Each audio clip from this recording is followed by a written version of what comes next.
정치평론가 이강윤의 오늘.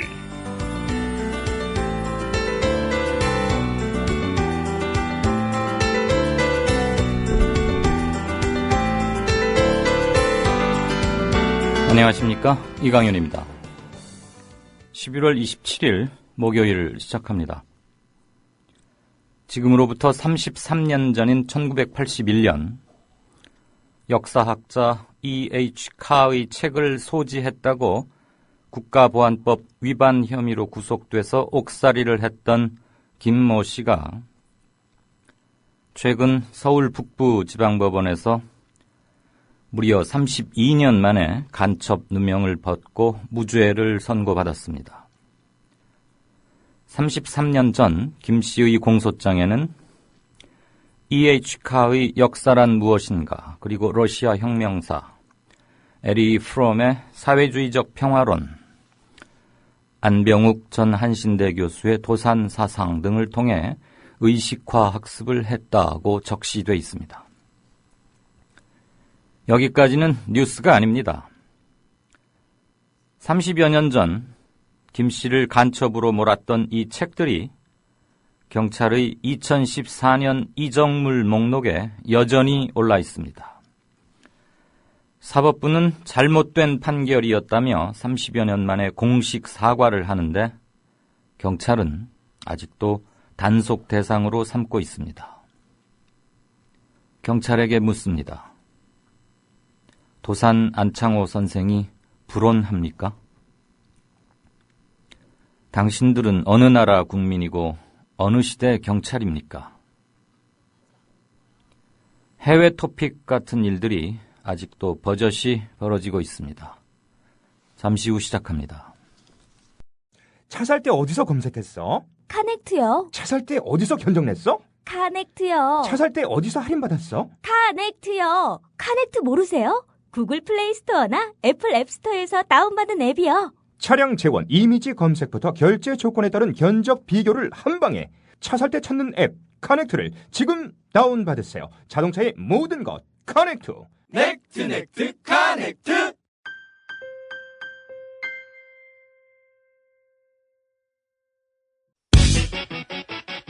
이웃나라 일본 연금 제도는 어때? 2012년 기준으로 일본은 모든 국민에게 기초연금 77만 원을 지급하고 노동자에게는 별도로 후생연금 208만 원을 주고 공무원들에게는 공무원연금 282만 원을 지급한대. 그럼 국민들에게는 기초연금 77만 원에 208만 원을 더해서 285만 원을 주는 거네. 그렇지. 일본은 공적연금만으로 노후생활 70%를 책임져 주는데 우리나라는 사적연금과 국민연금 모두 합해서 노후생활 보장률이 30%밖에 안 돼. 그래? 우리나라와 일본 차이가 많이 나네? 국민 여러분, OECD 국가 중 공적연금 수준이 가장 낮은 나라가 일본입니다. 공무원연금을 낮출 게 아니라 국민연금을 공무원연금 수준으로 높여야 합니다. 공적연금 강화, 국민 여러분과 함께 만들어가겠습니다. 전국 공무원 노동조합. 땀방울이 뻘뻘 나는 사우나 생각나시는 분들 많으시죠? 간편하게 집안에 설치할 수 있는 원적외선 사우나 땀방울. 지금도 조선일보를 구독하는 아버지와 국민TV 조합원 아들이 함께 만들고 세계 12개국에 수출하는 원적외선 사우나 땀방울. 2인용 사우나를 반신욕기보다 싼 가격 165만 원에 판매합니다. 와우. 헤어드라이기보다 적은 전기 사용으로 전기료 걱정까지 싸. 이제 땀만 빼지 마시고 건강을 업하세요. 홈페이지는 www.kirc.co.kr. 문의 전화는 010-7713-2433, 010-7713-2433. 국민TV 조합원 유리맛바님이 직접 설치해드립니다.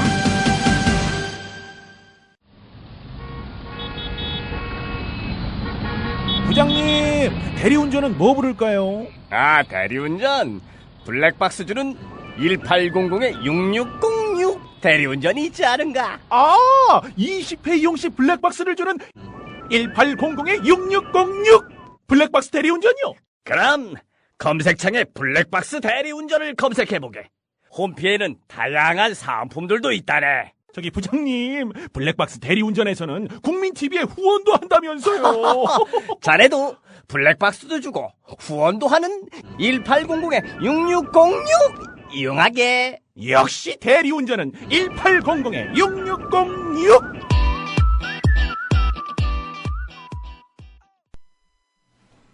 네, 5시 34분 들어왔네요. 오늘은 순서를 조금 바꿔서 진짜 인터뷰를 맨 앞에 하겠습니다.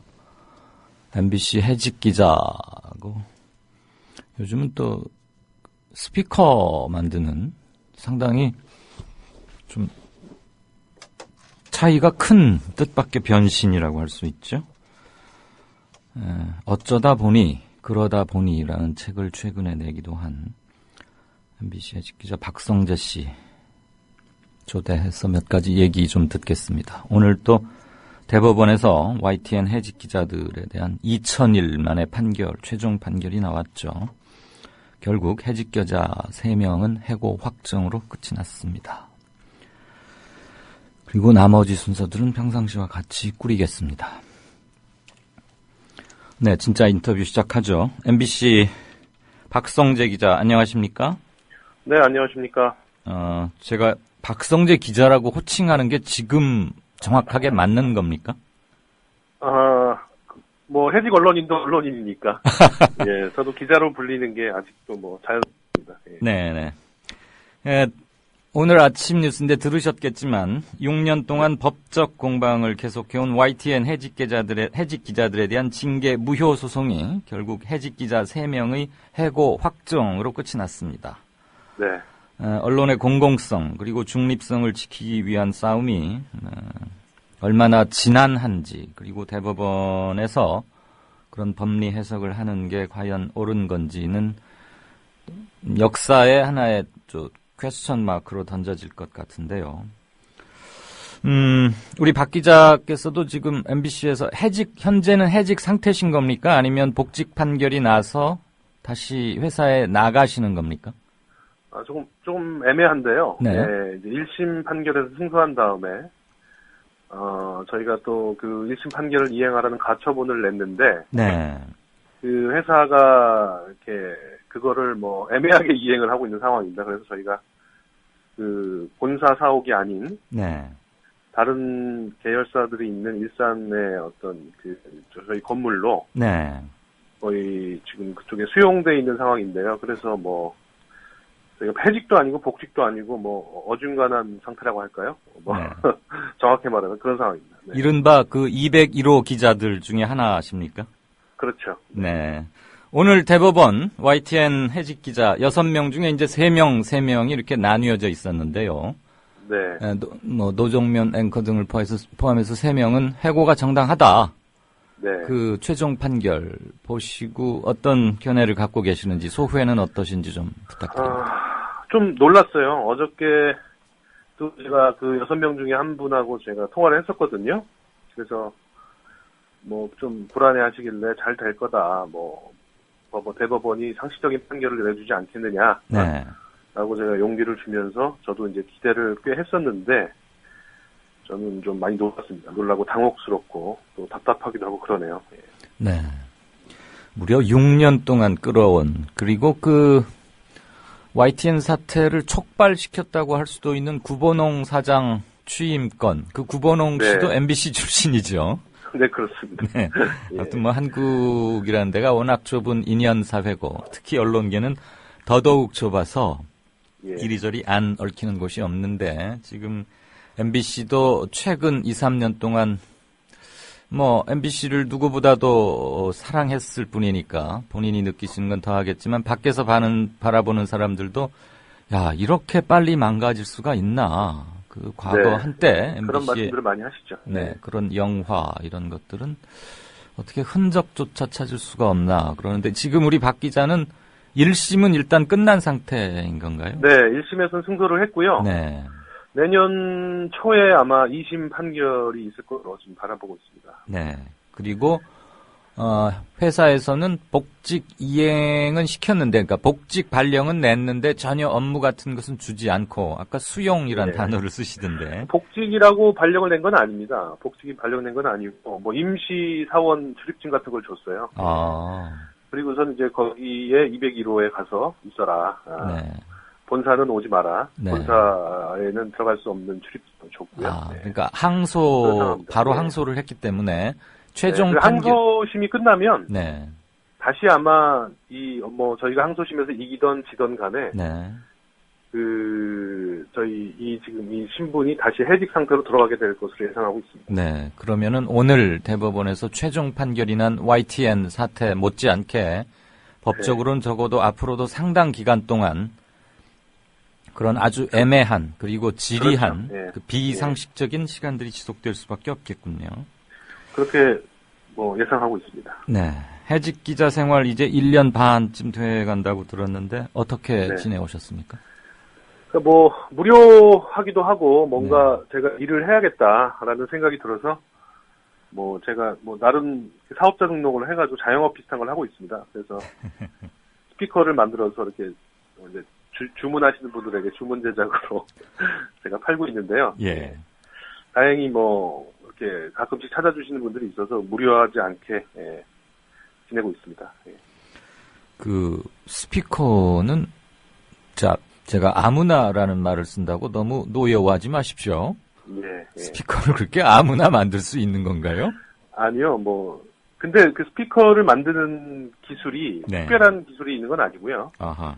오디오를 제가 원래 좋아했기 때문에 네. 이제 예전부터 이제 외국에서 유명한 분들이 이제 저처럼 이렇게 개인적으로 스피커를 만드시는 분이 계세요. 그런 네. 분들이 이제 인터넷에 블로그나 홈페이지 같은 거를 자기의 어떤 설계도를 공개해가지고 그런 걸 따서 만들어보고 했거든요. 예. 그러다 보니까 이제 저도 이제 관심이 더 깊어지고 이제 시간이 많아지는 바람에 제가 조금 심도 있는 그 물건을 제품을 한번 만들어 보자. 제가 쓸 거를. 네. 네, 그렇게 하다가 이제 전문가의 도움도 받고 그렇게 해서 어떻게 만들어 봤는데 사람들이 이거 괜찮다. 주문하고 싶다. 이런 분들이 계셔서 제가 네. 이제 그런 분들한테 이제 만들어 드리는 거죠. 예. 안 그래도 지금 해직 기자 신분인데 계속해서 네. 해직 언론 민주화 이런 얘기를 바로 들어가면은 조금 좀 무겁기도 하고 그래서 이철로운 얘기를 먼저 간단히 가볍게 끝내고 다른 네네. 얘기 좀 할게요. 그 스피커 이름이 뭡니까? 쿠르베라는 스피커입니다. 쿠르베. 네. 그 극사실주의화가 그 쿠르베. 그러니까 이제 발음은 같은데요. 네네. 예, 그 스펠링이 다릅니다. 스펠링은 다르고. 영어로 하면은 커브드라는 뜻입니다. 커브드. 이렇게. 불어죠. 네네네. 특별한 뜻이 있습니까? 쿠르베라는 거예요. 제 스피커가 이렇게 기존에 있는 네모난 스피커들. 네.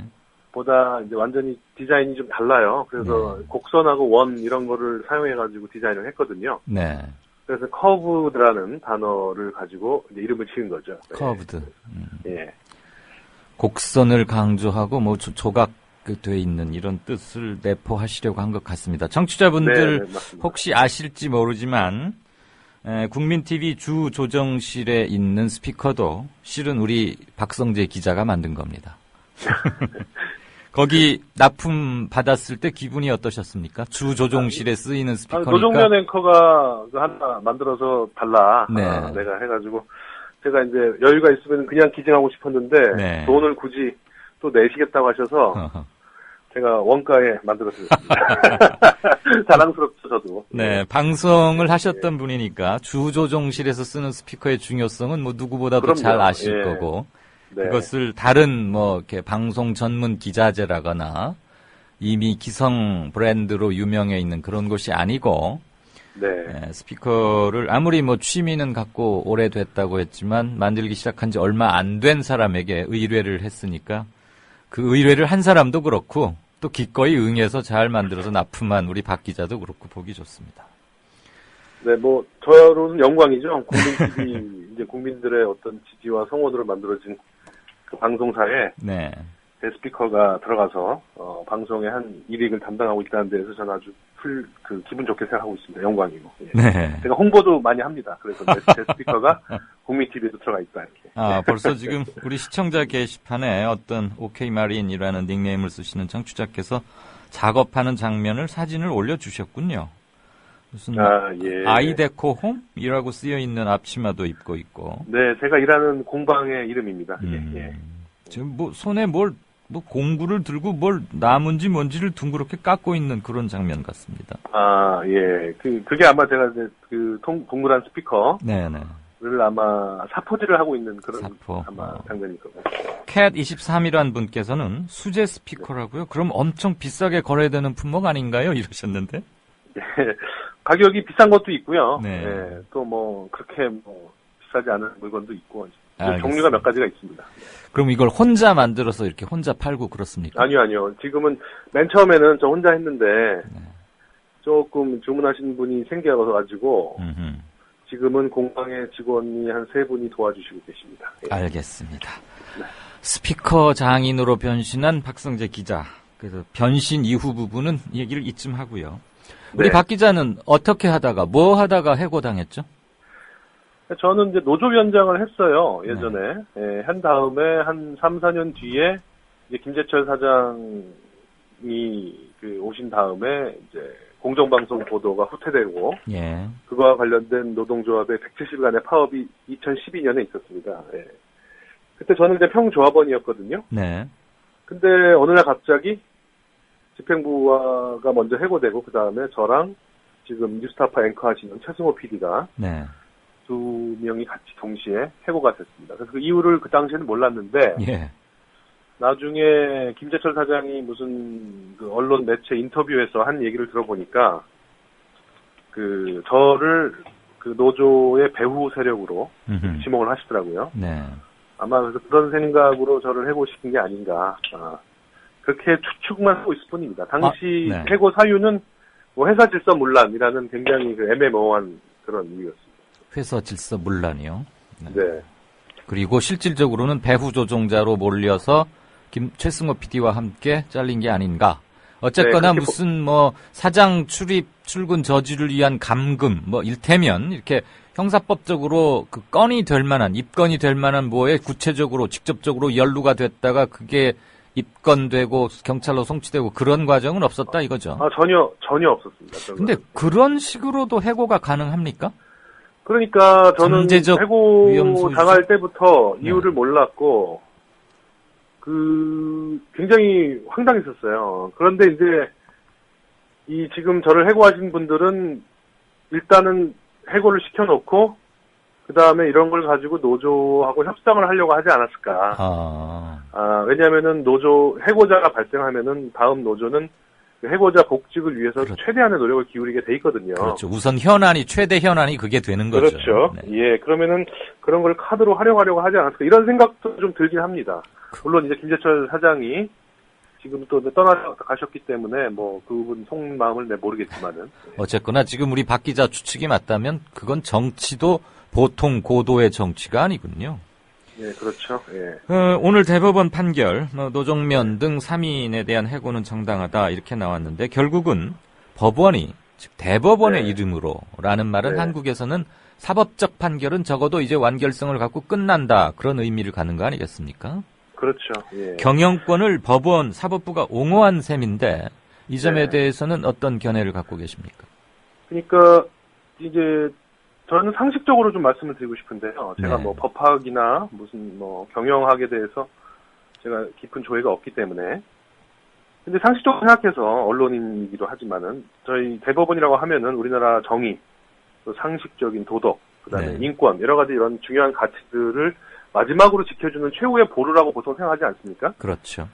그렇게 된다면은 아무리 봐도 약한 사람들, 이 세상의 약자, 또 일반 서민, 그리고 사용자와 노동자의 입장에서는 충분히 어떤 노동자들의 입장이 많이 반영이 돼야 되고, 또 권력과 그 권력의 어떤 부당한 행위에 저항해왔던 언론인들이나 이 시민운동 하시는 이런 분들한테 대해서도 충분히 그런 배려나 어떤 그런 것들을 바라는 게 지금까지 상식이었다고 저는 생각하거든요. 그런데 대법관님들의 나름 어떤 고도의 판단을 저희가 무시할 수는 없겠지만은 최근의 경향이 대법원이 이렇게 내려주시는 판결이 갈수록 사용자, 정부, 권력, 대기업 이런 분들한테 더 좀 유리하게 그렇게 계속 나오는 경향이 있는 게 아닌가라는 생각이 자꾸 듭니다. 오늘도 저는 그런 생각이 들었고요. 최근에 있었던 몇 가지 판결도 제가 그런 생각을 하게 됐는데, 그렇다면은, 저를 비롯한 어떤 그 어려움을 겪고 계시는 분들이나 아니면은 여러 가지 이유로 인해서 대법원에만을 기대하고 이렇게 싸워오셨던 분들이 가지고 있는 실망감이 굉장히 크지 않을까, 답답하고 그런 생각이 듭니다. 그렇죠. 또 최근에 있었던 대법원 판결 중에 대단히 유감스러웠고 역사의 법정에서는 다시 한번 거론되지 않을까 싶었던 게 쌍용차 노동자들에 대한 해고 판결이었는데 오늘도 그렇습니다. 그렇죠. 예. 우리 저 박 기자가 노정면 YTN 기자와 함께 같은 시기 MBC하고 YTN 그때 같이 노조위원장을 했었나요? 네, 맞습니다. 근데 뭐 이런 일화가 있다고 제가 들었네, 어디서.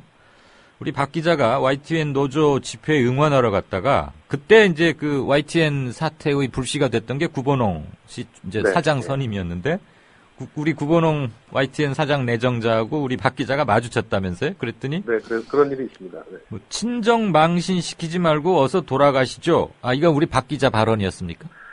예, 뭐 그런 취지로 말을 한 적이 있습니다. 네. 저는 이제 그 구본홍 사장이 그때 저는 선배라고 불렀었어요. 네. 왜냐하면 MBC에서 이제 정년퇴직을 하신 분이고, 네, 고위 선후배 임원을 문화가 지내시고. 있으니까 호칭하죠. 네, 그다음에 그렇게 잔인하고 뭐 아주 비열한 이런 성격을 가지신 분이 아니라고 저는 생각을 했었거든요. 네. 네, 그래서 가서 제가 잘 얘기하면 뭔가 좀 먹히지 않을까 이런 생각을 순진한 생각을 했었죠. 네, 그래서 지금 구본홍 선배가 들어오시길래 네, 그런 식으로 얘기를 하시고 제발 좀 그 MBC 생각하셔가지고 제가 YTN 사람들에게 미안하지 않느냐 네, 그런 취지로 얘기를 했는데 뭐 별로 이렇게 먹히지가 않았었습니다. 정말 뭐 착하다고 해야 됩니까? 순진하다고 해야 됩니까? 아니면 기자 특유의 사건 기자 초기에 선후배 간에 그것만 생각했나요? 그래 얘기를 잘 하긴 했는데 영 선배로서 안 듣던가요? 뭐 그분은 이제 나름대로 뭐 이렇게 낙하산 사장으로 오셨지 않습니까? 네. 그럼 나름대로 본인이 YTN에서 입사를 해야 된다라는 강박관념 같은 게 있었겠죠. 네. 그런 것들 때문에 이제 해고 사태가 벌어진 것이고, 그게 결과적으로 지금 6년이 흘러서 이렇게 된 것까지 생각해 보면은 정말 이게 세월이 좀 야속하다고 해야 될까요? 그렇습니다. 이해하겠습니다. 그런 생각이 듭니다. 예. 얼마 전에 그 제1야당인 새정치민주연합이 TV조선 그리고 채널A와 더불어서 MBC도 방심위에 제소를 했거든요. 공정보도 관련해서. 네. 뭐 앞에 연거한 그 두 개의 종편은 뭐 좀 정치적 편향성 이런 것 때문에 탄생 과정에서부터 말이 많았고 1년여 넘게 방송을 지속해 오면서 좀 눈살을 찌푸리게 하는 적어도 언론을 공부하거나 언론에 종사하고 있는 사람들이라면 좀 갸우뚱해지는 그런 것들을 일관적으로 해온 곳인데 여기에 MBC도 어깨를 나란히 했더라고요. 그 종편들하고. 뭐 어이없고 참 창피한 일입니다. 제가 지금 그 얘기를 왜 꺼내냐면 우리 박 기자가 설령 이제 MBC를 상대로 하는 해고 무효 소송에서 이겨가지고 MBC로 돌아간다고 해도 우리 박 기자가 있었던 그리고 뭐 최승호 PD라거나 뭐 우리가 기억하는 MBC 몇몇 그런 사람들이 있었던 시절의 MBC와는 너무 달라져 있어서 다시 잘 회생시킬 수 있을지 그리고 현재의 MBC의 현실 어떻게 보는지 두 개 묶어서 좀 함께 얘기 들어보고 싶습니다. 제 힘으로만은 안 되겠죠.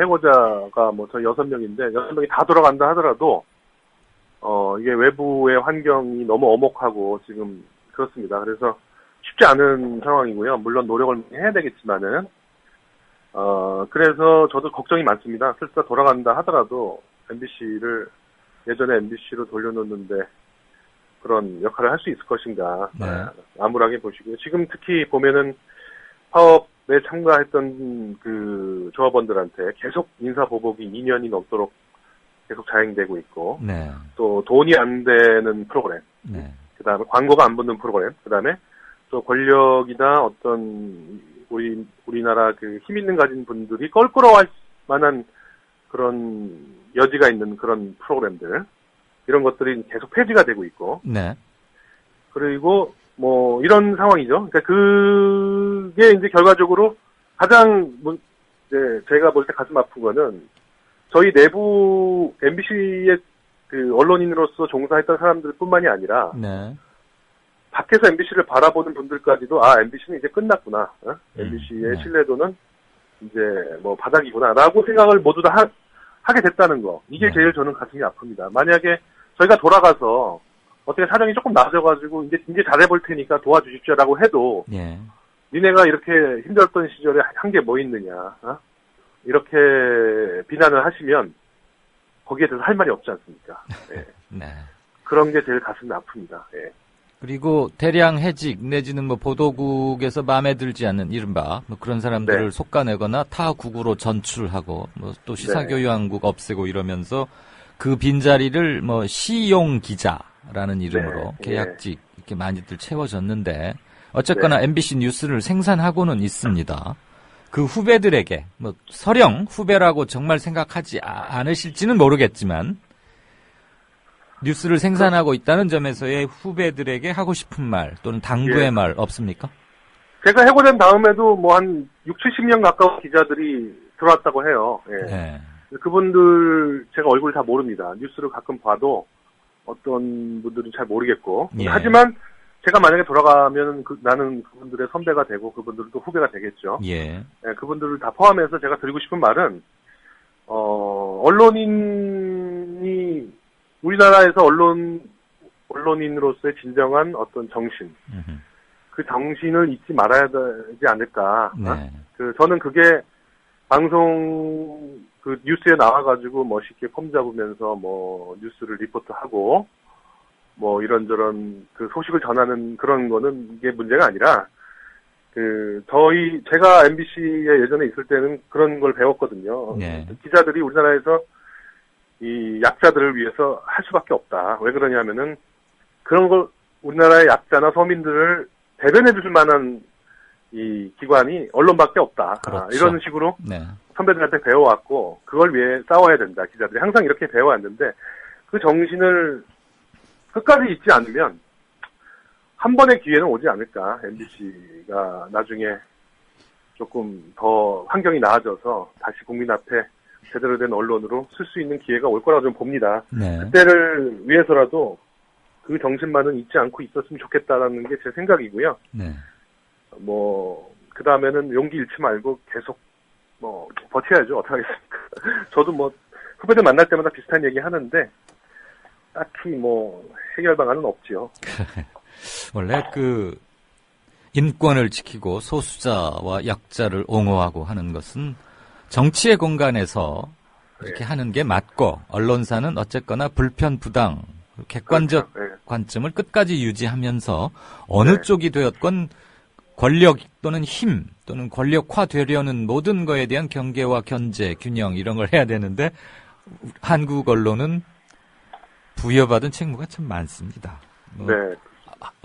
저희의 언젠가의 후배들은 정말 언론 본연의 일만 잘 할 수 있는 그런 시대가 와야겠고 그 시대를 앞당기는데 우리 박성재 기자 같은 또 많은 이 땅에 뭐 해직 기자 그리고 생각을 같이 하는 사람들이 힘을 합쳐서 어깨 겹고 같이 갈 수 있는 날이 오기를 바랍니다. 복직을 결국 하시게 된다면 이제 스피커는 그만 만듭니까? 저를 좀 도와주고 계시는 분들이 계셔서 그분들이 또 물려받아서 하시면 됩니다. 뭐 해직 언론인이 만드는 스피커 였다면 그때부터는 진짜 제품으로 승부하는 그런 스피커가 돼야 되겠죠. 그 박성재 기자를 기억하는 많은 사람들에게 다시 예전에 날카로운 마이크 잡은 기자의 모습으로 돌아올 수 있기를 바랍니다. 오늘 인터뷰 고마웠습니다. 네, 감사합니다. 지금까지 MBC 전 해직 기자 박성재 기자와 오늘 대법원에 나온 YTN 기자들에 대한 판결 이런 거 놓고 얘기를 좀 나눠봤습니다. 미디어협동조합 이사장 서영석입니다. 언론인으로 살아온 지 30년이 넘었습니다.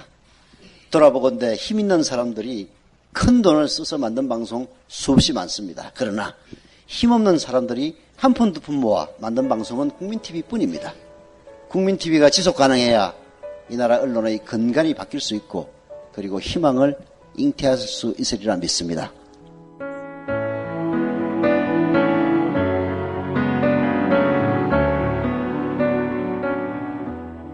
월 11,000원의 조합비 납입. 조합원 여러분의 많은 동참을 바랍니다. 자동납부는 미디어협동조합 홈페이지 국민.tv 또는 서울전화 3144-0933, 서울전화 3144-7737로 신청하실 수 있습니다.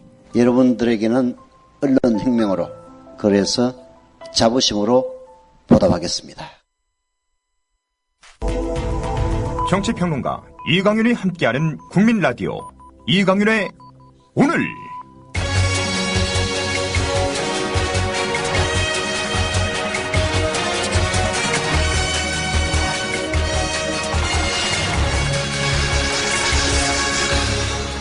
이강윤의 예리한 시각. 이제는 뉴스의 행과 간을 짚어냅니다.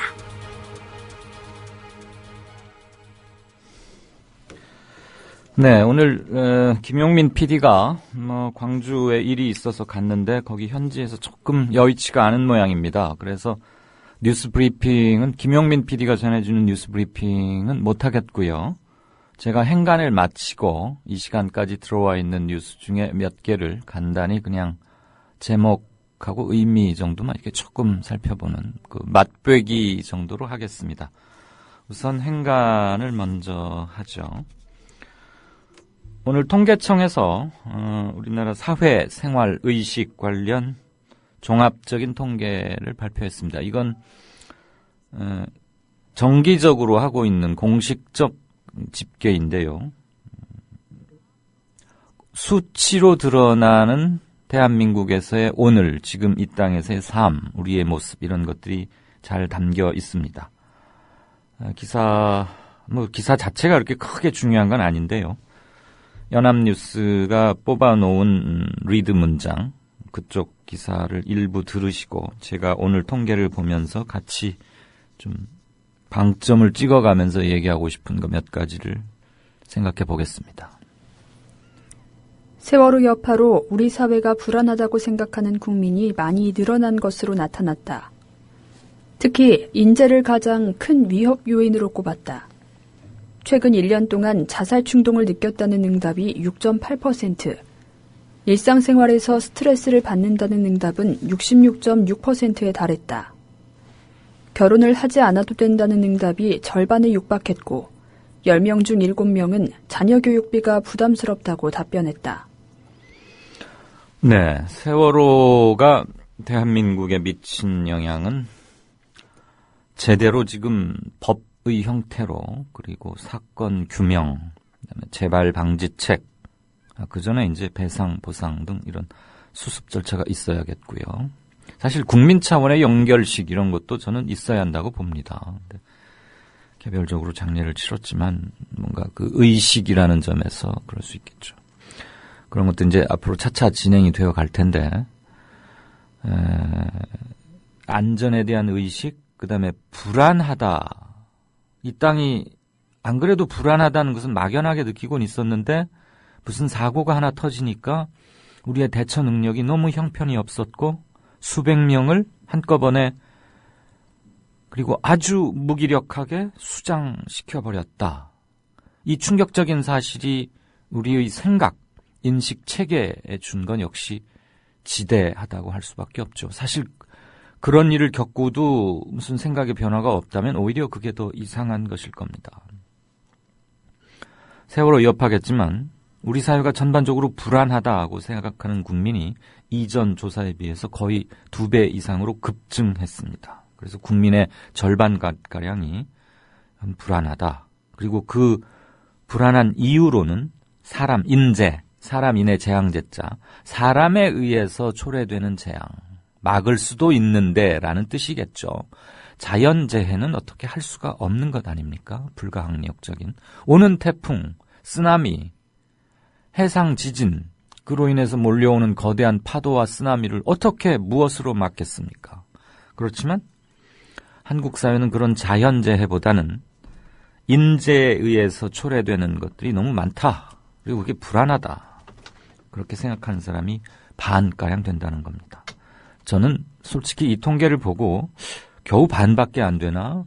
한 70%는 될 거다 이런 생각을 했었습니다. 우선 항목별로 한 번씩 차근히 보면요.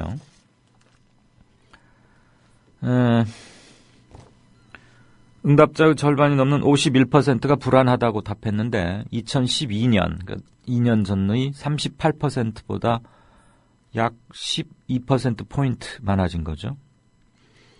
그리고 국가 안보, 건축물, 그리고 시설물의 붕괴, 그다음에 교통사고, 먹을 것, 먹거리, 정보의 보안, 개인정보 유출 뭐 이런 거 말씀이시죠. 그다음에 범죄에 대한 위험, 그러니까 여전히 치안, 각종 흉악 범죄들 줄지 않고 있는 것 말이고요.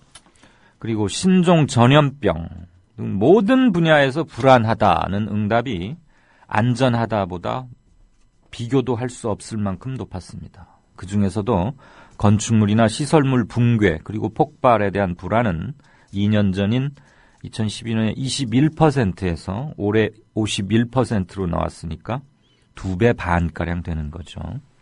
얼마나 짧은 불과 2년 사이에 이건 뭐 세월호가 결정적인 거라고 봅니다. 확 늘어버렸습니다.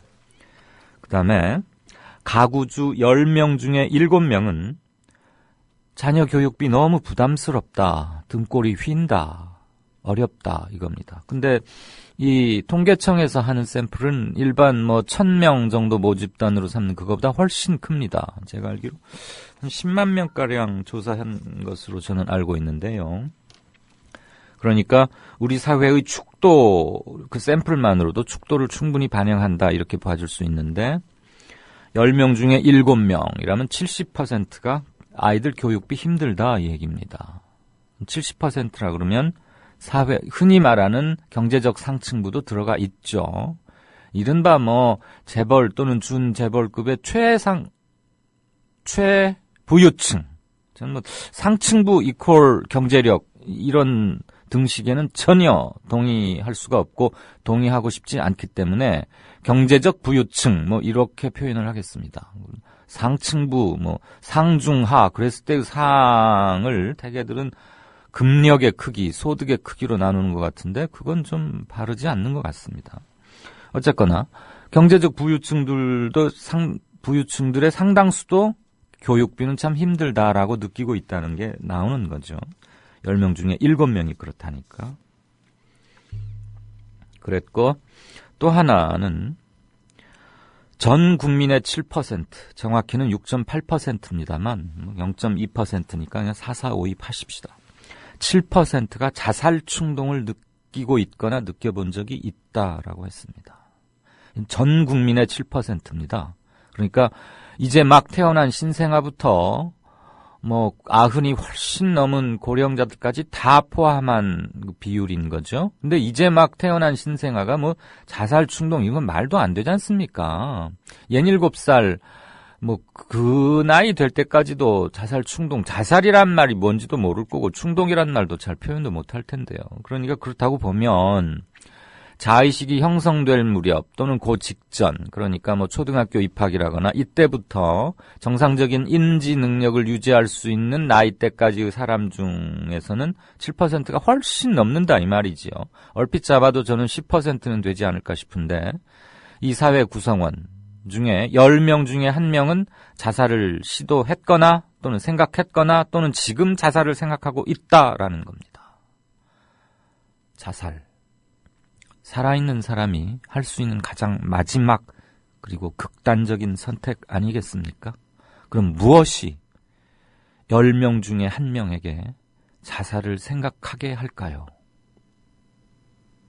이거야말로 우리의 생존과 직결되는 문제이고 삶의 질, 복지 이런 것들은 자살, 사느냐 죽느냐, 사느냐 마느냐 이거에 비하면 오히려 사치스럽고 한가하게조차 들릴 수 있는 말 아니겠습니까? 그런데 국민의 10명 중 한 사람, 거리에 나가보면 지하철역이나 버스 정류장에 또 큰 길에 무수히 많은 사람들이 걸어 다니는데 그 중에 열의 하나는 자살을 생각했거나 또는 생각하고 있다는 겁니다. 무섭지 않으십니까? 이게 2014년 11월 대한민국 정부 통계청이 조사한 바입니다. 그다음에 그러니까 뭐 결혼 정년기 정도라고 생각할 수 있겠죠. 요 또래 사람들에게 물어봤습니다. 전국 17,664가구에 상주하는 만 10세 이상 가구원 37,000명을 대상으로 조사를 했군요. 제가 아까 10만 명이라는 것은 조금 잘못 말씀드렸습니다. 바로 정정을 합니다. 37,000명이 샘플입니다. 이 중에 결혼을 안 해도 된다라고 생각하는 사람이 무려 46%였습니다. 그만큼 결혼하기 힘든 사회라는 것 우리 뭐 알죠. 전셋값 비싸고 혼수 비싸고 취직은 잘 안 되고 일가를 이뤄도 살기가 너무 힘들고 아이를 낳아서 잘 기르기가 너무 벅차고 그렇다고 결혼을 안 해도 된다라는 게 46%, 거의 반입니다. 둘 중에 하나는 결혼을 안 해도 된다. 그 말은 웬만하면 안 하고 좀 살아보겠다. 뭐 이런 얘기 아닙니까? 어쩔 수 없으면 하게 되겠지만. 그러니 인구 감소, 출산율, 저출산율 너무 당연한 거죠. 그다음에 뭐 이거는 항상 이런 거 조사니까 라이프 스타일 차원에서 하나 말씀드리면 성인 5명 중에 1명이 흡연을 한다. 그래서 15년 만에 흡연율이 절반 수준 정도로 떨어졌다 하는 겁니다. 이건 상당히 놀랄만한 변화 같습니다. 이 중에 하나 재밌었던 게 이런 게 있었어요. 20세 이상 인구 중 흡연자와 음주자가 비흡연자와 비음주자보다, 즉 술, 담배를 하는 사람이 술, 담배를 안 하고 있는 사람들보다 자신이 더 건강하다 이렇게 생각하고 있는 것으로 나왔답니다. 긍정적으로 생각한다는 거예요. 흔히들 술, 담배가 건강에 해로울 거라는 것은 다 상식적으로 말하고 제 주변에 술, 담배 하는 사람들 어울려서 얘기를 할 때도 보면 이건 뭐 좋지는 않은데 끊어야 돼 그러면서들 한잔하고 담배도 피우고 그러시던데 그래서 저는 건강하지 않을 거라고 알고는 있으면서도 못 끊고 뭐 마시는 거라고 생각했는데 그 반대랍니다. 참 다중의 생각을 내가 다 안다고 생각하는 거 큰 오산이에요. 이런 게 지금 이제 오늘 나온 그 길다란 통계 중에서 좀 간추린 것들이고요. 좀 더 자세한 정보를 원하시면 그냥 기사 검색해서 보시면 됩니다. 그리고 뭐 라디오 매체를 가지고 그래픽으로 이렇게 퍼센트나 다이아그램으로 보여드리지도 못하면서 제가 숫자를 계속 뭐 나열해봐야 정신만 사나우실 거고요. 저는 오늘 통계청의 통계를 보면서 이런 이렇게 생각했습니다. 한국은 불안한 사회고 여전히 오히려 피로도가 더 강화된 사회다. 적어도 한 5, 6년 또는 한 10년 전에 비해서. 한번 볼까요? 한 아이가 태어나서 또는 막 결혼해서 아이를 낳았다고 쳐도 어디를 출발점으로 잡아도 좋습니다. 맞닥뜨릴 수밖에 없는 힘든 단어들을 제가 그냥 나열만 해보겠습니다. 버거운 육아, 그다음에 공교육 시스템 붕괴와 학교에 들어가는 순간 또는 학원에 다니면서 바로 무한 경쟁으로 돌입할 수밖에 없는 구조. 그래서 초등학교 3학년 때 뭐 일제고사건, 뭐 중학교 1학년 때 무슨 시험이건 또는 뭐 고입, 대입 뭐 이런 시험이건 간에 한 번의 실패가 자칫 잘못하면 바로 도태로 이어지는 경우가 너무 많은 곳. 그다음에 취업난, 뭐 청년만 그런 건 아니죠. 비단 지금 취업난은 전 연령대에 걸쳐 다 걸려 있는 문제입니다. 그다음에 질 낮은 일자리, 그리고 어마어마하게 비싼 결혼 비용. 집값 대표적이죠. 아주 비싸고. 전셋값도 지금 서울에 3억 다 이렇게 넘는다면서요. 서울의 경우에 그렇습니다. 다른 지방 도시는 편차가 너무 커서 그냥 제가 서울이나 경기를 말씀드린 것이지 서울, 경기 이외의 지역에 거주하시는 분들께서 소외감을 느끼거나 왜 서울, 경기 집값만 거론하나라는 말씀은 조금 이번에는 생략해 주십시오. 자, 그래서 어떻게든 힘들게 결혼을 했다고 칩시다. 아까 46%가 결혼할 의사 별로 없다고 했는데. 취업을 하면 일단 해고 위협이 늘 상존하지요. 그래서 일 좀 할 만하면 조기 은퇴합니다. 50대 초반에. 이렇게 되는 순간 빈곤층으로 전락할 우려를 떨치지 못합니다. 그다음에 운이 좋아서 60 전후까지 일을 하고 정년퇴직을 했다고 합시다. 그러기엔 그는 너무 아직 건강하고 젊지만 노년에 정년퇴직하고 나서는 아이들 2명 정도를 길렀다면 학비 대느라고 힘들었을 거고 또 결혼 비용 마련하느라고 예사롭지 않겠죠.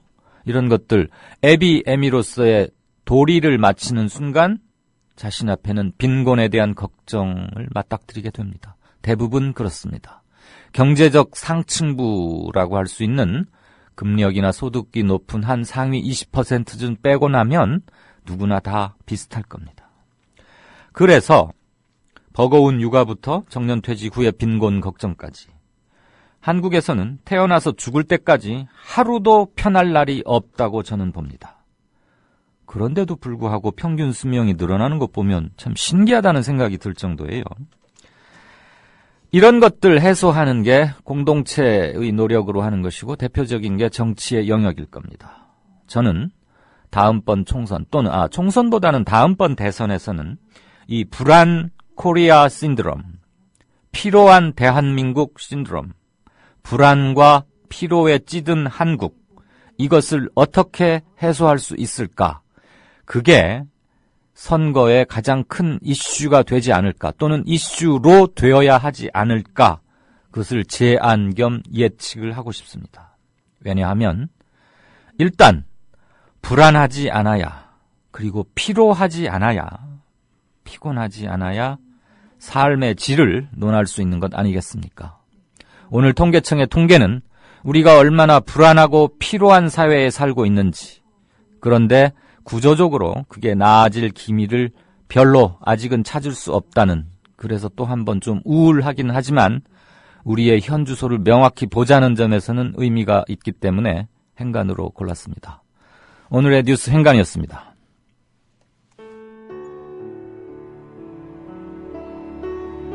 경남 거창에 사는 조합원 백함나무님. 남편의 유언으로 온 가족이 미디어 협동조합원이 됐습니다. 라디오 비평 들으실 때마다 아이고 속이 시원하다 이렇게 하시더라고요. 본인이 먼저 하시고요 가입을. 그 뜻을 이제 알았기 때문에 손자 손녀 6명까지 그렇게 이제 다 가입을 하게 됐지. 작고한 부부는 왜 국민TV 조합원 가입 이것이 이 시대에 꼭 필요한 언론운동이라고 확신했을까요? 가슴 아픈 가족사가 있었습니다. 저는 민족일보 조용수 그분 그때부터 관심을 많이 가지시고 저 동아투이 그때 남편이 광고도 내고 또 한겨레 주주도 되시고 저희 시어른 되시는 분이 보도연맹에 억울한 죽음을 당하셨습니다. 중학교 때 아버지가 억울하게 그리고 옥살이 하실 때 그 도시락을 가지고 감옥에 가서 어느 날 갑자기 이제 총살 당했다는 그런 걸 안 겪었으면은 또 평범하게 살았을 수도 있는데.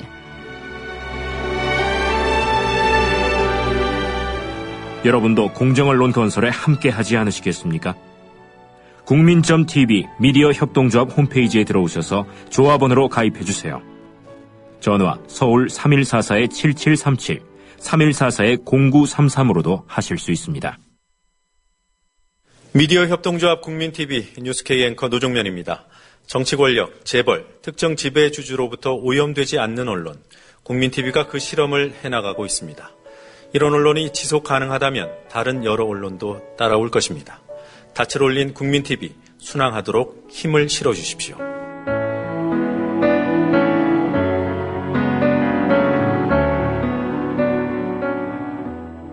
월 11,000원의 조합비 납입. 조합원 여러분의 많은 동참을 바랍니다. 자동납부는 미디어 협동조합 홈페이지 국민.tv 또는 서울전화 3144-0933, 서울전화 3144-7737로 신청하실 수 있습니다. 여러분에게 언론혁명으로, 그래서 자부심으로 보답하겠습니다. 이강윤의 오늘, 이제는 정가 산책으로 함께합니다. 정치권 동향, 생생하게 풀어드릴 분은요. 네, 한국일보 양정대 기자, 안녕하세요. 네, 안녕하세요. 국회가 이틀째 지금 올스톱 상태인데 네네. 이게 풀릴 듯도 하다가 안 그렇고 도대체 지금 어느쯤의 상황, 어떤 상황쯤에 와 있고 어떻게 될 것 같아요? 지금 왜 안 풀리고 있는지를 정확하게 네. 알고 있는 사람이 아마도 거의 없지 않을까 싶습니다. 없어요? 그러면 그거야말로 진짜 문제네요. 그러니까 이게 지금 뭐 현재까지 뭐 이렇게 좀 이것저것 이렇게 취재를 하면서 들었던, 그리고 이제 대체로 이렇게 기자들 사이에서 좀 얘기가 되는 건, 이게 야당 내부에서, 새정치민주연합 내부에서 좀 선발이 안 맞는 것 같다, 뭐 이런 얘기를 지금 하고 있는데요. 네. 이게 이제 뭐 어제 말씀드렸듯이 사실 그 어제 야당이 이제 국회 올스톱을 시킨 게 사실은 뭐 진짜로 이렇게 올스톱 시킬 만한 상황이었느냐, 네. 아니면 좀 이렇게 막판 뭔가 자기들이 명분을 가질 수 있는 부분을 좀 따내기 위해서 네. 의도적으로 긴장을 고조시킨 거냐라고 봤을 때 후자에 가깝다는 말씀을 드렸는데, 네. 오늘 그것 때문에 사실은 표면적인 이유는 누리과정 예산이긴 하지만 실제 이제 담배세와 이 법인세 문제, 이게 사실 이제 마지막 고리가 될 것 같다는 그런 전망들이 계속 나온 상황에서 오늘 여야 원내수석이 점심 오찬 회동을 하고 나서 여야 원내수석이 기자들 앞에 만나서 이 담배세 부분과 관련해서 네. 이 예산 보수법안 지정 문제를 기정사실화하되 어떤 식으로 이 재원 배분을 할 거냐, 네. 이 문제를 갖고 이제 오후에 안전행정위원회를 연다는 게 열기로 했다고 발표를 했었거든요. 네. 그런데 뒤늦게 지금 새정치민주연합의 대변인단이나 안행위 간사는 이 담배값 관련한 법안은 예산 보수 법안이 될 수 없다는 아주 원칙적인 얘기를 다시 들고 나왔어요. 그러니까 여야 협상의 당사자인 원내수석이 한 얘기하고 얘기를 정면으로 이제 뒤집는, 번복한 건데, 그래서 사실은 오후에 원내수석들 점심 회동 이후에 브리핑하고 나서는 사실 이제 조만간 안행위도 열리고 예결위도 열리고 하면서 이 문제는 다 풀릴 것 같다는 전망이 나오다가 예. 갑자기 이게 확 기류가 바뀐 거거든요, 지금. 아, 그래서 사실은 뭐 처음에 말씀드렸듯이 지금 이 상황이 이렇게 왜 파행이 오늘 지금 이 시간까지 계속되고 있는지에 대해서 정확하게 파악을 하고 있는 사람이 거의 없는 것 같다는 게 사실 정답 아닌가 싶습니다. 그러니까 누구도 모르는 것 같다라는 거에 지금 우리 양 기자가 아주 여러 가지 의미를 담은 것으로 들려요. 충분히 헤아릴 수 있겠는데, 이 사람들 시간이 그렇게 많은 줄 아나 보죠. 오늘 27일이거든요. 그리고 그렇죠. 이제 72시간도 아니고 이틀을 하고 몇 시간밖에 안 남은 거 아닙니까? 그렇습니까? 토요일, 일요일 제외하면 사실은 토요일까지 넣는다 쳐도 사실은 말씀하신 대로 72시간 정도밖에 남지 않은 건데. 야, 이렇게 한가한가요, 지금? 그러니까 더 황당한 건 뭐냐면요. 그러니까 여당은 사실 상대적으로 굉장히 느긋합니다. 네, 지금 아쉬울 거 없다 이거죠. 그렇죠. 아쉬울 게 없는 거죠. 그러니까 두 가지가 있는 거예요. 하나는 그러니까 법인세와 관련해서는 어쨌든 그 법인세율 자체를 인상하는 거는 불가하다. 테이블에 올릴 수 없다고 못을 박았고, 그다음에 실효세율을 올리는, 그러니까 비과세 감면 부분을 환원시키면서 실효세를 높이는 부분도 고용이나 투자, R&D와 관련한 부분은 절대 논의 대상이 아니다. 이렇게 지금 못을 박았는데 그거에 대해서 야당이 사실상 용인하고 지금 들어가는 분위기거든요. 예. 그러면 근데 거기다가 그 여야 원내수석끼리 회동하면서 이 예산 보수법안 지정 과정에서 가장 논란이 됐었던 담배값 관련법도 사실상 기정사실화하면서 그 국세로 전환되는 부분에 국세니까 지방 그 개별 소비세법 항목을 이제 신설을 하면서 국세로 전환되는 부분에 대해서 지방세로 더 돌리는 문제를 좀 더 협의하자, 이 정도가 지금 여야 원내수석 간에 합의가 됐다고 발표가 됐는데 야당에서 갑자기 그거는 예산 부수법안이 아니다라는 원칙적인 입장으로 돌아섰기 때문에 지금 파행이 지속되는 과정에 사실 여당 스스로는 이건 우리 탓이 아니다라는 얘기를 충분히 할 수 있는 명분이 있거든요. 그러니까 굉장히 지금 느긋한 거고, 한 말씀 더 드리면 지금 새정치 민주연합 같은 경우는 원내대표하고 심지어 원내대표하고 원내수석 사이에 의견 조율이 지금 안 되고 있는 것 같아요. 그러면 그러니까, 말이 됩니까? 그러니까 이게 진짜 투수하고 황당한 포수 사이인데. 상황인데. 그러니까 황당한 상황인데. 그 정청래 새정치연합 안행위 간사가 아까도 이제 정론관에 서서 브리핑을 했는데 그 브리핑 내용의 핵심이 뭐냐면 담배과 관련한 부분은 일단 예산 부수법안이 아니다. 그다음에 이 문제를 논하려면 기재위, 복지위, 안행위 이 세 군데가 동시에 가동돼야 문제가 풀리는 거다. 이런 얘기를 했거든요.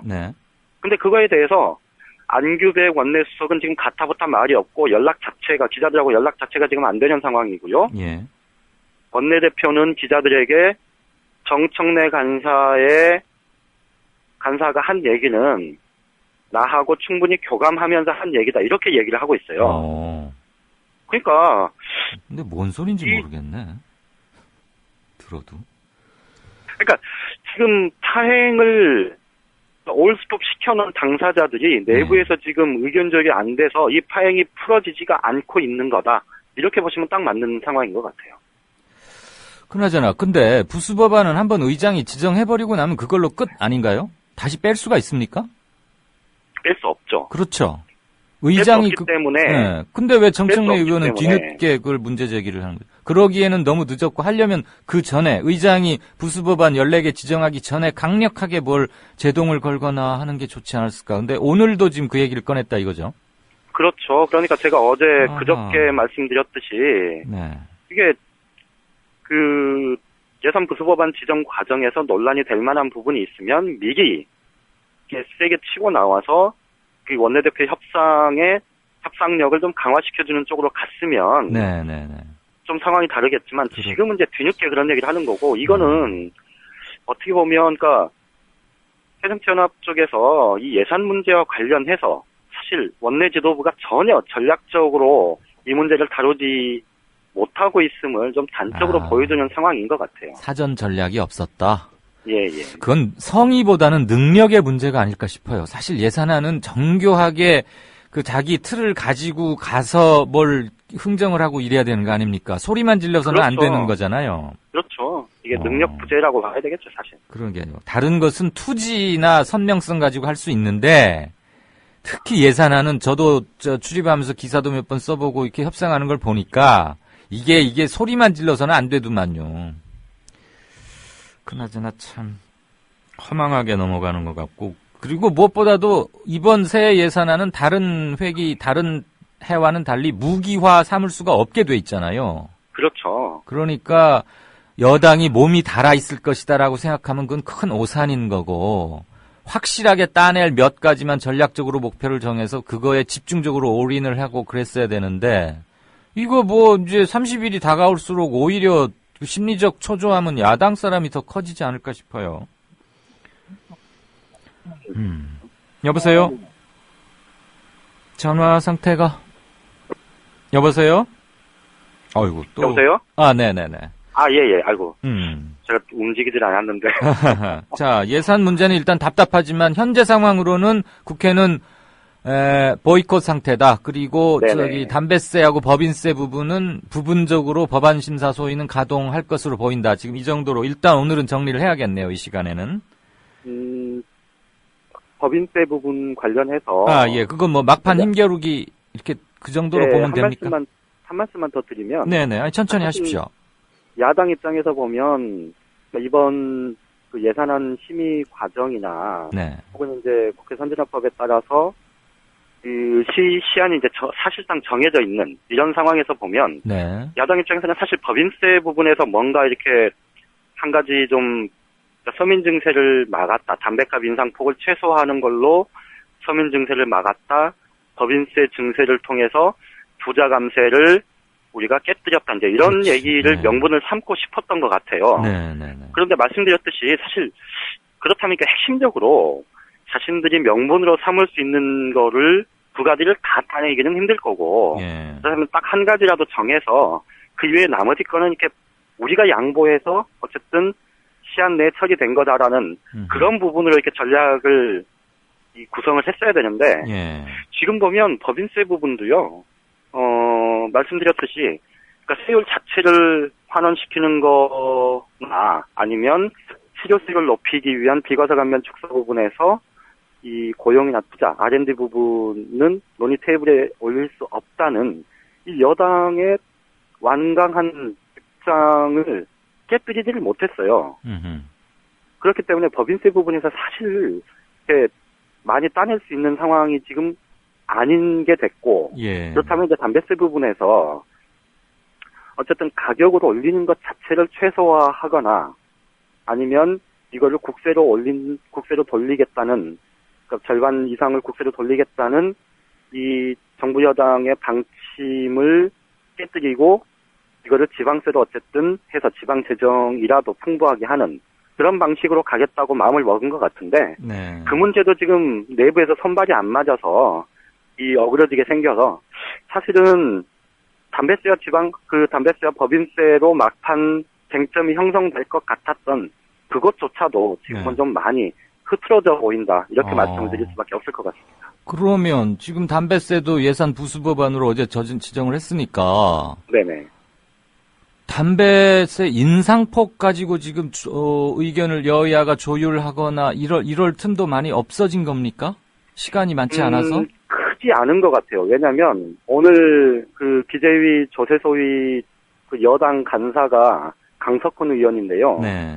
이 강석훈 의원이 기자들한테 한 얘기가 정부 여당은 당연히 2,000원 올리겠다는 방침이고 예. 야당이 지금 요구하는 건 1,500원까지 매기자 이런 거다 이렇게 얘기를 했는데 이게 이제 야당 쪽에서는 구체적으로 그 액수에 대해서 얘기를 안 하고 있어서 확인할 길이 없지만 이 강석훈 의원이 거짓말을 한 게 아니라면 사실은 담배값 인상폭이 최소 1,500원에서 2,000원까지 이렇게 될 가능성이 굉장히 높아진 상황이라는 겁니다. 그러니까 깎아도 한 500원 정도.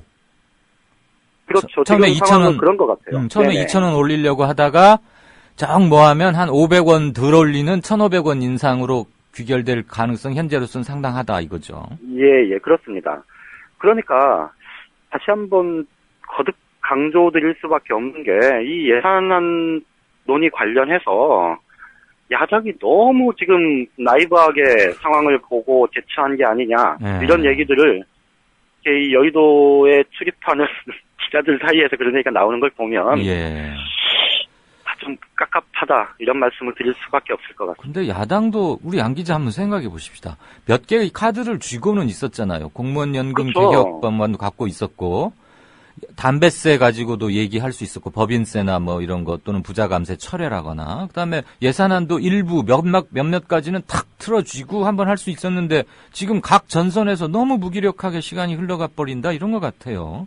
그렇죠. 그러니까 어제 같은 국회 공전까지 이 국회 파행까지 공식적으로 선언하는 이런 상황이 어제가 아니고 최소한 지난주 초반쯤에 한번 틀 자체를 흔들어 놨어야 되는데 너무 늦은 거죠. 너무 늦었고 말씀드린 대로 지금 새누리당에서는 이 시한 딱 정해놨고 그러니 거기에 대해서 느긋하고 뭐 이런 상황이 결국은 이 여당이 그러니까 새정치민주연합 야당이 좀 뭐랄까 이렇게 전략의 부재. 전략이 없이 덤벼든 것 아니냐 이런 얘기를 할 수밖에 없을 것 같아요.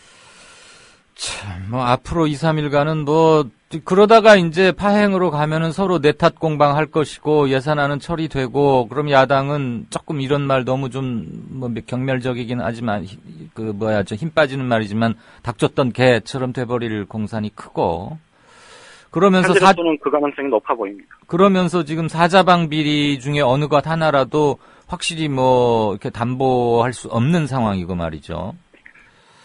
오전만 해도 사실은 어제 그렇게 무리해서 국회 파행 보이콧을 한 이유가 뭘까? 이런 거 가지고 이제 기자들이 취재를 했던 게 바로 그렇다면 사자방 비리 부분에 대한 확약이라도 받아내는 그런 협상이 물밑 협상이 진행 중인 건 아니냐 이런 좀 얘기들이 있었는데 실제로 또 그런 상황도 아닌 것 같아요. 어허.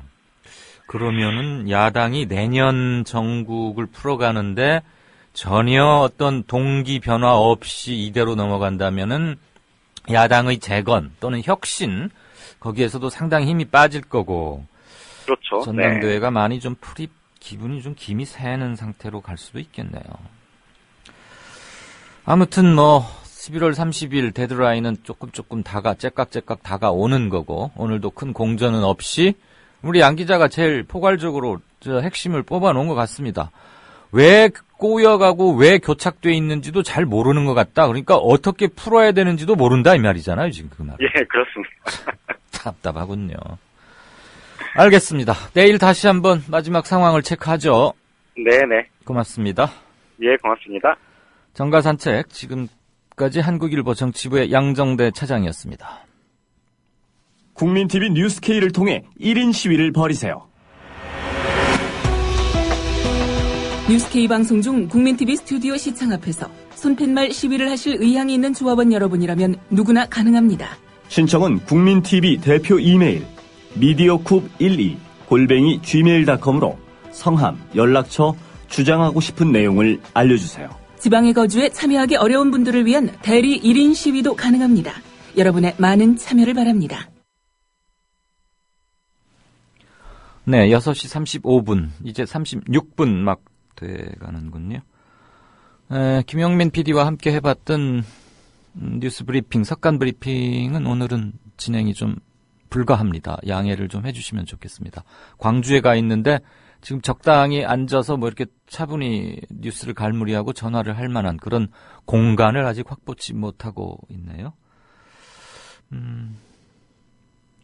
예산 심사 기한이 사흘밖에 안 남았는데 여의도는 지금 속수무책이다. 그러면서 여당도 야당도 서로 쳐다만 보고 뭐 그냥 비난만 하고 풀지 못하고 있다는 것은 방금 우리 양 기자로부터 자세한 내막을 좀 들어봤고요. 자, 그냥 이 시간까지의 뉴스 그 제목 정도만 한번 살펴보고 청취자 게시판 이렇게 하겠습니다. 학교 폭력은 전체적으로 감소 추세인데 교내 폭력은 그렇지 않고 있다. 얼핏 잘 이해가 안 가시는 수 있는 제목이라고 생각합니다. 제가 지금 연합뉴스의 그 뉴스 다이제스트 화면만 보고서 말씀드리는 건데요. 학교 내, 교외, 학교 주변 이 전체 폭력 건수를 이제 경찰은 나름대로 집계하는 그 몇 가지 방식, 조건에 따라서 집계를 하다 보니까 전체 학교 관련 폭력은 줄어들고 있는 것 같지만 교내에서의 이른바 일진 또는 뭐 동급생 또는 선후배 간에 빚어지는 폭력은 여전하다. 그런 뉴스로 저는 해석을 하고 싶습니다. 국회 예결위의 예산 소위를 여당이 단독 개의했다. 뭐 이런 얘기가 들어와 있네요. 이것은 연합 속보니까 지금 불과 얼마 전에 빚어진 상황으로 보입니다.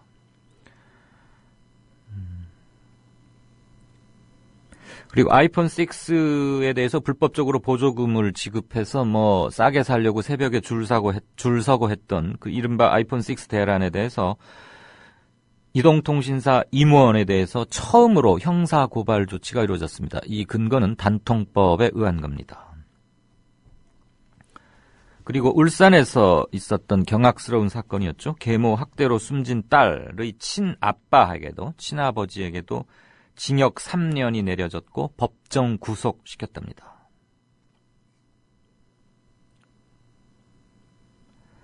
현대중공업이 20년 만에 부분 파업에 들어갔습니다. 노조 임단협 갈등인데요. 아시다시피 현대중은 한 10년가량 어마어마한 이익을 내고 세계 1위로서 정상을 구가해 오다가 올해 들어서 현재까지 약 3조 원의 영업 적자를 내고 있습니다. 그리고 이것으로서 한국의 조선 왕국 치도 10년, 성세 10년은 막을 내렸다는 것을 공식적으로 공언하는 게 아닌가 이런 걸로 받아들여집니다. 경찰이 연말연시 음주운전 단속에 나선답니다. 이때마다 항상 나오는 건데요. 예전에는 밤 10시부터 새벽 2시까지 했는데 이제는 새벽 6시까지 단속한답니다.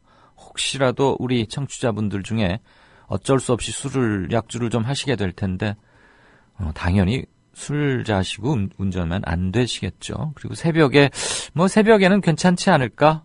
이제 이거 안 통한답니다. 참고하십시오.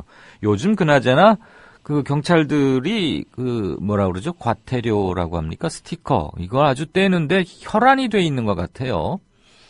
그리고 특히 톨게이트 진입할 때 속도 많이 줄이셔야 한답니다. 하이패스 차선은 이렇게 좀 쌩쌩 지나가지 않습니까? 그런데 그거 안 된다는군요.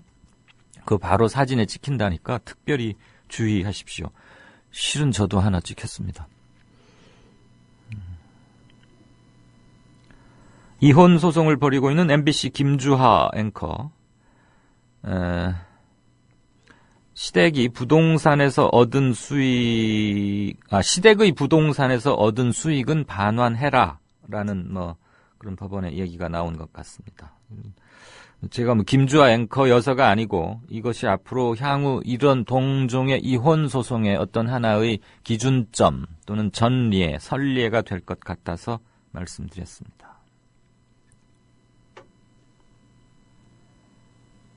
잠수함 때문에 세월호가 침몰했다라는 악성 루머를 퍼뜨린 50대에게 기소를 했습니다. 그러니까 법원에 제소를 했다는 얘기죠. 처벌하겠다는 겁니다. 오늘 아침 한겨레 등 조간이 크게 썼던데 서울대 성추행 의혹 수학과 교수 사표를 제출했군요. 그리고 학교에서는 면직시키기로 했다고요. 이 정도로 파장이 끝날 것 같지는 않아 보였습니다. 어쨌거나 사표는 잽싸게 굉장히 빨리 냈네요. 자, 이제 청취자 게시판을 좀 보겠습니다. 오늘 청취자 게시판 체크하는 게 조금 늦었습니다. 많이 쌓여 있으니까 조금 꼼꼼히 살피도록 하겠습니다. 돈이 돈다께서 단두대 플러스 서북청년단. 단두대는 어제 대통령의 발언이고 서북청년단은 익히 아실 거고요. 각종 집회 현장의 난동꾼 또는 전문 폭력 행사자 이런 식으로들 하고 있더군요. 그 서북청년단. 이 나라의 미래를 진단할 수 있습니까? 네, 그냥 그 말씀 속에 말줄임표까지 함께 있는 걸로 해석하겠습니다. 와이로님, 최혜연 PD도 브리핑 잘하시던데 이런 날 맡겨도 됩니다. 너무 김용민 PD가 못하겠다는 게 갑작스럽게 방송 도중에 메신저로 왔어요. 그래서 최 PD가 준비할 시간적인 여유가 없었습니다. 김용민 PD가 악조건 석여서라도 다 해낼 수 있는 사람인데 지금 내용을 읽어보니까 광주에 가서 계속 잘 안 맞고 있는 모양입니다. 그래서 애달아 하길래 그냥 오늘은 그럼 건너뛰고 넘어가자. 내가 간단히만 전하겠다. 이렇게 했습니다.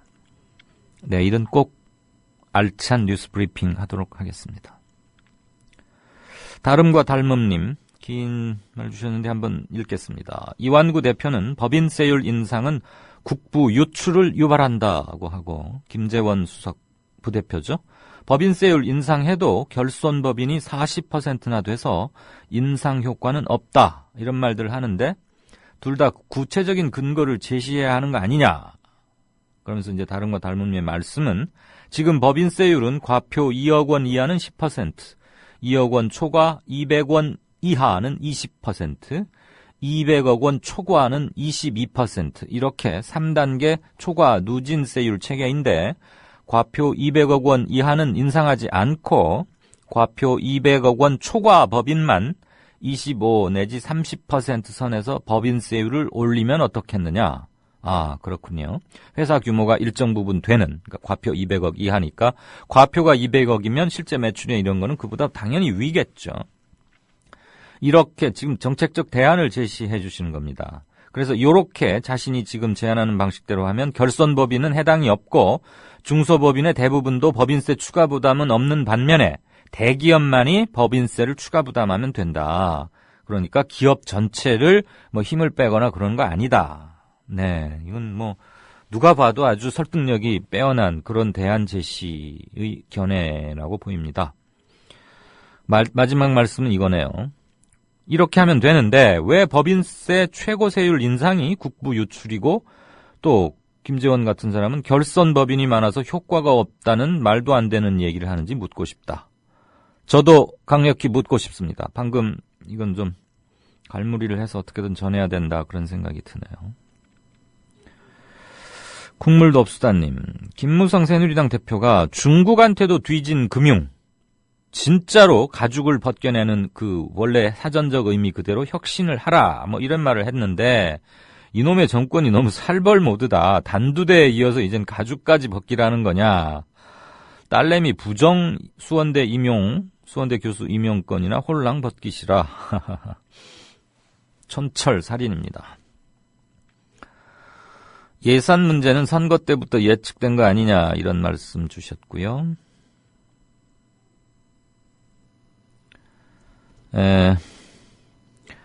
행운 유수라. 구름은 흘러가고 구름은 가고 물은 흘러간다 이런 건가요? 아주 멋진 풍류가 있는 닉네임을 쓰시는 분인데 사실 김대중 대통령의 야당 총재 시절 이후 야당에는 인물도 없고 정치는 물론 협상이란 것 자체를 아는 자가 없다. 잔챙이들만이 모여서 중언부언을 할 뿐이다. 인물은 없어도 전략을 잘 짜면 보충이 될 수 있다고 보는데 말이죠.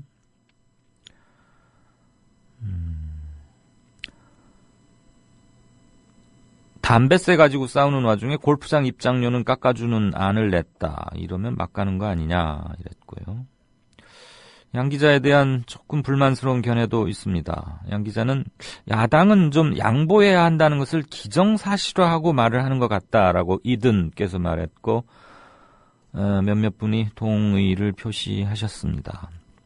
관점의 차이인데 새누리당 출입이라는 게 그런 영향을 미칠 수도 있다고 봅니다만은 저하고 정가산책을 하는 동안에는 어느 당 소속 출입을 떠나서 전체 전국을 객관적 입장에서 조망하려고 애를 쓰고 있습니다. 그리고 저도 언론계 선배로서 그런 걸 많이 주문하고 하니까 조금 더 다시 한번 잘 들어주시면 하는 생각을 일단은 드립니다. 양 기자가 그래도 좀 성실하게 꼼꼼하게 해주고 있습니다. 왜냐하면 일간지 기자들 중에서 이렇게 매일 이 시간에 한다는 게 사실 쉽지 않거든요. 그런 점은 좀 있고요. 불안은 영혼을 잠식한다라는 영화 제목도 있죠. 범죄가 늘고 자살이 느는 게 그런 이유가 아닐까 싶다 그러셨고, 이게 무슨 말씀일까요? 이강윤 앵커의 뉴스 행간을 현 정권 실세들이 접한다면 어떤 생각을 할까요? 아마도 쾌감을 느낄 듯합니다. 쾌감이요? 저는 왜 그 쾌감인지 모르겠는데요, 잘. 민주당 좀 무능하다. 새누리당은 야비했다. 이번 예산안 처리 과정에서의 양당 전략 보면서 건강이 최고님께서 정리를 해주셨습니다. 네, 일단 여기까지 듣고 뉴스 재구성 듣도록 하겠습니다. 며칠 전 헌법재판소에서 있은 정당 해산 심판 최후 진술. 보도가 안 되는 이정희 통합진보당 대표의 발언. 제목을 뽑자면 헌법, 통합진보당 그리고 나. 저는 헌법을 우리 사회의 다양한 의견의 공통의 출발점이자 구성원 상호 간의 토론과 합리적 해결을 가능하게 하는 기준자로 봅니다. 헌법은 민주주의의 확장, 사회적 다원성과 정치적 다양성의 보장, 표현의 자유와 정치적 결사의 자유의 확대라는 방향을 제시합니다. 이 방향으로 해석, 적용됨으로써 헌법은 더욱 발전하며 권위를 높여갑니다. 제가 가진 헌법에 대한 신뢰는 헌법을 만들어낸 국민에 대한 신뢰이고 헌법을 발전시킬 역사에 대한 신뢰이기도 합니다. 이것은 정치를 하면서도 흔들리지 않았습니다. 나아가 제가 진보 정치의 길을 지키도록 해준 버팀목이기도 합니다. 제가 민주노동당 국회의원으로 정치에 들어선 이유도 헌법을 현실로 만들고 싶어서였습니다. 저는 변호사로 일하면서 미군 범죄 피해자들, 미군 폭격장 인근 주민들, 미군 기지 수용지 주민들을 도와 소송을 맡았습니다. 우리 정부가 형사재판권도 환경주권도 전시작전권도 온전히 행사하지 못하는 것이 현실이었습니다. 그 결과는 범죄와 환경오염에 노출되며 전쟁의 위협에 내몰리는 국민의 피해로 나타난다는 것을 저는 피해자들을 변호하며 똑똑히 보았습니다. 대외적으로 독립, 대내적으로 최고라는 주권의 본 모습을 미국과 관계에서도 온전히 찾아야 대한민국이 국민의 인권과 평화로운 생활을 보장할 수 있다고 생각했습니다. 조금이라도 더 빨리 그 변화를 만들고 싶었습니다. 그래서 정치에 들어섰습니다. 그러나 민주노동당이 아니었다면 제가 정치를 시작하는 일은 아예 없었을 것입니다. 거대 정당은 여든 야든 금권과 비리, 편법에서 벗어나 있지 못합니다. 정치하려면 돈 써야 한다는 것이 공공연한 비밀이었습니다. 정치는 타협이라는 말이 격언처럼 통했습니다. 명예와 권력을 조차 모이는 곳, 권력층과 사회주도층의 비리에 슬쩍 눈 감고 부당한 특혜를 관행이라 인정해주고 함께 물들어가는 곳, 타협을 위해서 약자의 권리쯤은 희생시킬 줄 알아야 인정받는 곳이 기성정치였습니다. 그와 달리 민주노동당은 평범한 사람들의 소박한 꿈이 모인 곳이었습니다. 적어도 우리 아이들에게는 일한 만큼 먹고 살 수 있는 세상 물려주고 싶다는 정직하게 살아가는 노동자, 농민들이 낸 돈이 민주노동당의 운영 자금이었습니다. 그래서 당에 돈이나 권력과 관련된 비리가 있을 수 없고 누가 청탁한다고 양심을 파는 일이 있을 수 없습니다. 약자의 인권을 정치적 타협의 희생 제물로 삼아서 개별 정치인의 성과를 높이는 일이 허용될 수 없습니다. 소수 정당이라 힘은 없지만 잘못된 것을 관행이라 용인하거나 양심을 팔거나 자신의 권세를 추구할 유혹은 없겠다는 믿음, 깨끗하지 못한 돈의 유혹은 없겠다는 믿음이 있었습니다. 이것이 제가 민주노동당과 함께한 이유이고 그래서 정치를 시작할 수 있었습니다. 국회의원이 되어 제가 맞닥뜨린 현실은 말 그대로 죽음의 행렬이었습니다. 2009년 여름 쌍용자동차 정문 앞 비인간적 경찰 폭력의 현장에서 눈물을 멈추지 못했습니다. 지금까지 6년 동안 25명의 쌍용차 노동자와 가족들이 정리해고로 내쫓겨 절망으로 죽어갔습니다.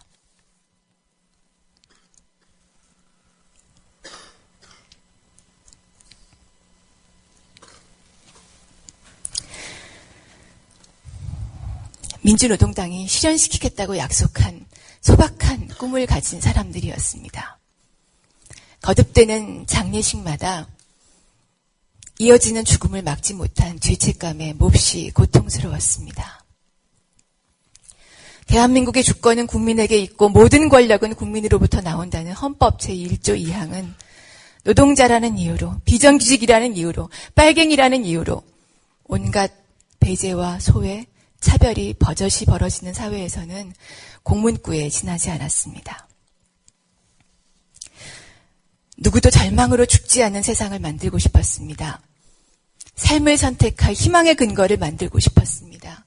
정책 이전에, 공약 이전에 생사의 문제였기에 더 절실했습니다.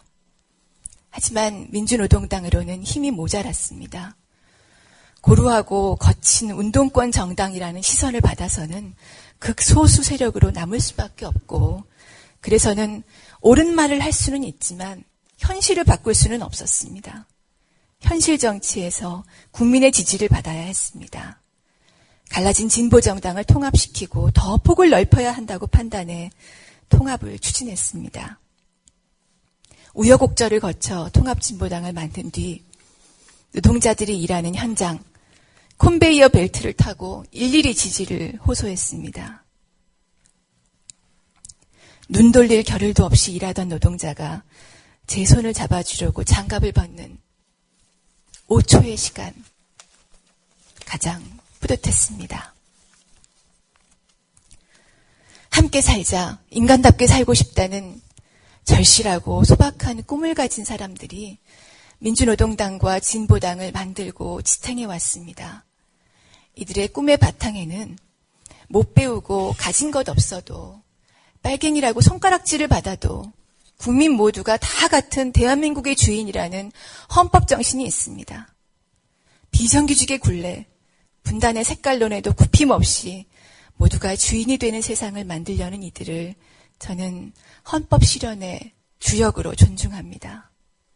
제가 어려움 속에서도 민주노동당과 진보당을 지켜온 이유는 헌법을 실현시키려 애써온 법률가로서 저의 자긍심을 정치의 영역에서도 온전히 지키는 것은 이 당을 통해서만 가능했기 때문입니다. 정부 주장의 핵심은 진보당이 연방제 통일을 이루고 나면 북한식 사회주의를 채택할 것이라는 데 있습니다. 근거 없는 추측입니다. 북한식 사회주의는 북의 제도일 뿐 남의 제도가 아니고 남의 제도로 될 수도 없습니다. 정부는 북한식 사회주의의 핵심이 수령제라고 주장하는데 박정희 정권의 유신 장기 집권과 전두환 정권의 체육관 선거를 거부하고 광주항쟁과 6월항쟁을 통해서 대통령 직선제를 피 흘려 쟁취했으며 단임제까지 명시하고 수평적 정권 교체를 만들어낸 우리 국민이 이 성과를 버리고 수령제를 선택할 이유가 전혀 없습니다. 진보당의 간부 및 당원들 다수가 이 민주항쟁에 헌신하고 참여한 사람들이고 진보당은 강령에서부터 광주항쟁과 6월항쟁 등 민주항쟁의 전통 계승을 명시하고 있습니다. 진보당의 통일 방안은 통일의 완성 단계에서 총투표로 통일헌법을 제정하자는 것인데 과연 우리 국민 누가 수령제를 대한민국에 도입하는 헌법안에 찬성하겠습니까? 그러니 진보당의 통일 방안에 따른 통일헌법으로 대한민국의 북한식 사회주의가 이식될 가능성은 현실에서 전혀 없는 것입니다. 정부의 주장은 너무나 당연해서 언급하지 않은 것을 숨은 목적이 있다고 몰아붙이는 질낮은 모략입니다.